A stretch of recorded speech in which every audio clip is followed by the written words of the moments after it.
Welcome to Marathi events and blog. भारताच्या केरळ राज्याची राजधानी असलेल्या तिरुअनंतपुरम मधील पद्मनाभ स्वामी मंदिर हे जगातील सर्वात श्रीमंत मंदिरांपैकी एक मंदिर आहे। या मंदिरात विष्णू देवाची पूजा केली जाते।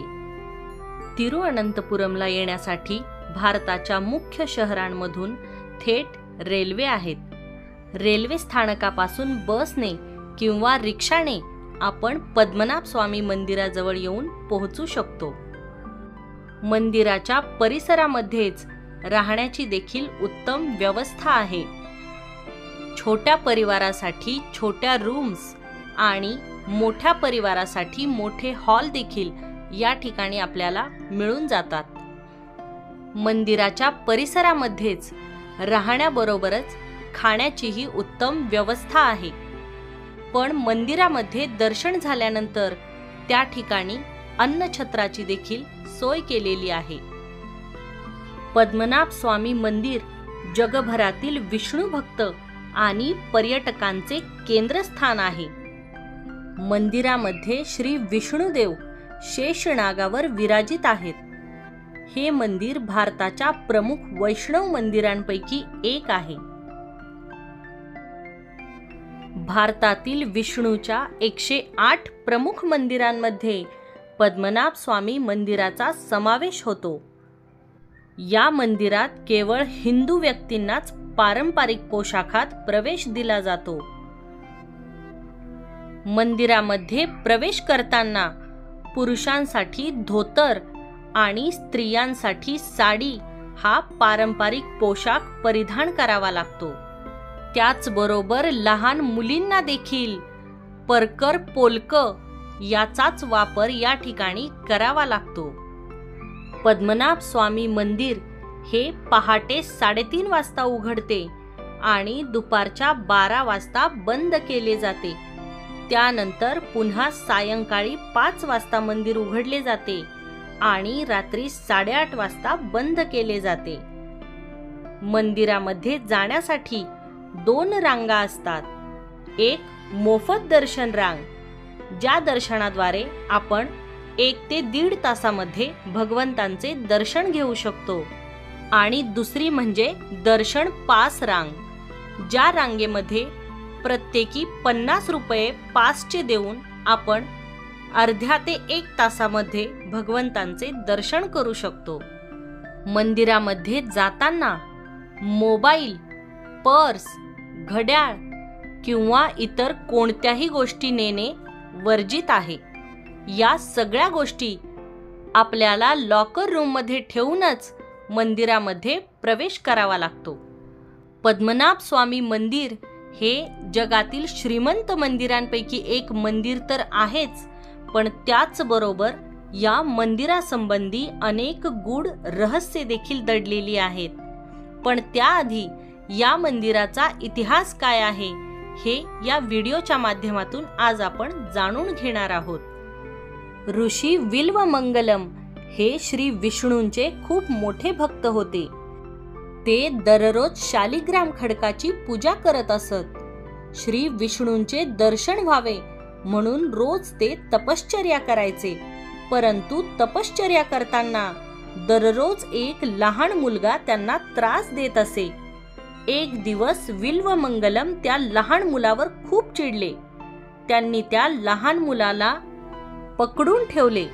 त्यावर तो त्यांना म्हणाला, ज्यांच्या दर्शनासाठी तुम्ही दररोज तपश्चर्या करता तो मीच आहे। माझ्या दर्शनासाठी तुम्ही आनंदकुंड नावाच्या जंगलामध्ये माझा शोध घ्या। त्यानंतर जंगलामध्ये शोध घेत असताना विल्वमंगलम मोहाच्या झाडाखाली येऊन थांबतात। तेवढ्यात ते मोहाचे झाड अर्ध्या खोडापासून उन्मळून खाली पडते। विल्वमंगलम जेव्हा ते झाड पाहतात तेव्हा त्यांना विशाल अशा श्री विष्णू भगवंतांचे दर्शन होते। त्यानंतर त्यांनी भगवंतांना लहान रूप धारण करून त्या ठिकाणी राहण्याची प्रार्थना केली।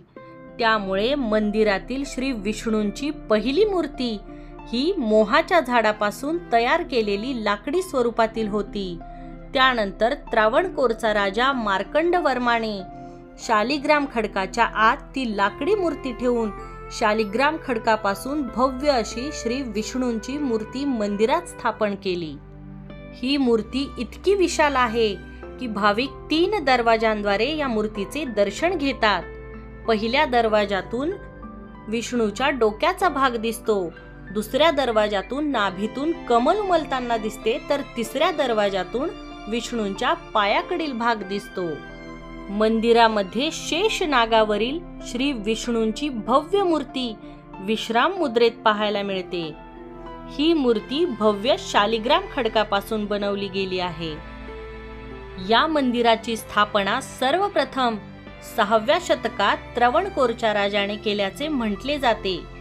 त्रावणकोरच्या राजांनी त्यांचे अमाप धन आणि संपत्ती या तळघरामध्ये ठेवल्याचे बोलले जाते।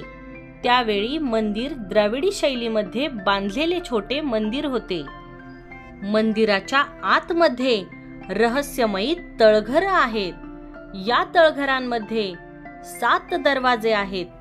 त्यातील 6 दरवाजातून प्रचंड संपत्ती 2011 मध्ये सरकारला मिळाली, पण मंदिराचा 7वा दरवाजा अद्यापही कोणाला उघडता आलेला नाही। या दरवाजामागील एक गूढ रहस्य देखील आहे।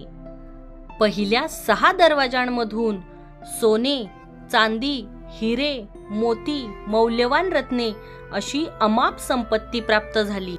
मंदिराचे 6 दरवाजे उघडल्यानंतर वकील सुंदरराजन यांनी मंदिराचा 7वा दरवाजा उघडण्यासाठी कोर्टाकडे अपील केले होते, परंतु अपील केल्यानंतर 1 महिन्यानेच त्यांचा मृत्यू झाला।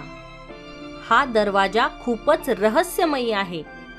हा दरवाजा पूर्णपणे धातूचा असून त्याला उघडण्याची कोणतीही माहिती अस्तित्वात नाही। या दरवाजावर 2 नागाचे शिल्प आहे। हा दरवाजा नागबंधन मंत्राने बंद केला आहे असे म्हणतात। या ठिकाणी असे देखील सांगितले जाते की या दरवाजाच्या आतील संपत्तीचे रक्षण नाग करत आहेत। या दरवाजाच्या आतून समुद्राच्या पाण्याचा आवाज ऐकू येतो असे काहींचे म्हणणे आहे। हा दरवाजा उघडल्यानंतर मोठी आपत्ती येऊ शकते। असे म्हणतात की जो व्यक्ती श्री विष्णूंचा परम भक्त असेल त्या व्यक्तीलाच हा दरवाजा उघडता येईल। येथील संपत्तीचे रक्षण करत असलेल्या नागावरूनच या गावाला तिरुअनंतपुरम असे नाव पडले गेले। मंदिराचा परिसर अतिशय भव्य असून मंदिरामध्ये गरुड खांब देखील आहेत। हे मंदिर 6व्या शतकात त्रावणकोरच्या राजाने बांधले जरी असले तरी त्यानंतर मंदिराचा विस्तार होत गेला। 16व्या शतकात त्रावणकोरचा राजा तिरुनाल मार्तंडवर्मा याने मंदिराचा जीर्णोद्धार केल्याचे बोलले जाते। या मंदिराचे मुख्य प्रवेशद्वार म्हणजेच मंदिराचे गोपुरम हे 100 फूट उंच असून त्यावर 7 मजले आहेत।